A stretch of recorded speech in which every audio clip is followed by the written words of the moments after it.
6 títulos nos últimos 7 anos.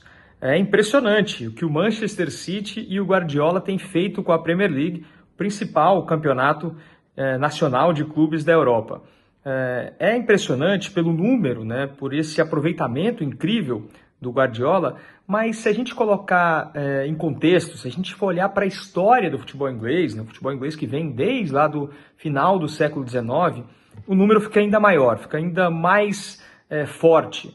Porque o Guardiola, com os 6 títulos, ele passa a ser o segundo maior vencedor da história do futebol inglês, empatado com outros 2 treinadores que são verdadeiras lendas do futebol britânico. O primeiro deles é o George Ramsay, treinador escocês, que foi o cara que praticamente fundou o Aston Villa como um time relevante na Inglaterra, né? O Ramsay, ele foi treinador do Aston Villa durante 41 anos e conquistou 6 títulos ingleses na virada do século XIX para o século XX. Mais do que os campeonatos, o Ramsay ele promoveu talvez a primeira grande revolução tática do futebol.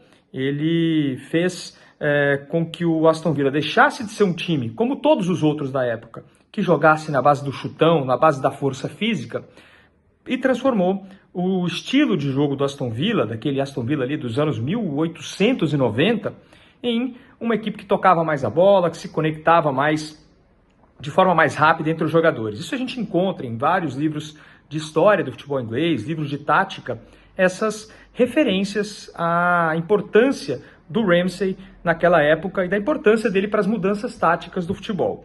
Por isso, ele é considerado, claro, uma lenda do futebol inglês. Outro cara que foi igualado pelo Guardiola hoje é o Bob Paisley, o técnico que transformou o Liverpool em uma potência mundial. O Paisley foi campeão inglês 6 vezes com o Liverpool e foi campeão da Copa dos Campeões da Europa, hoje a Champions League, outras 3 vezes. É sim um dos grandes treinadores da história do futebol mundial e do futebol inglês. Então, a gente está falando de Guardiola 6 vezes campeão e de um técnico que já está ao lado dessas 2 lendas no ranking dos maiores vencedores do futebol inglês.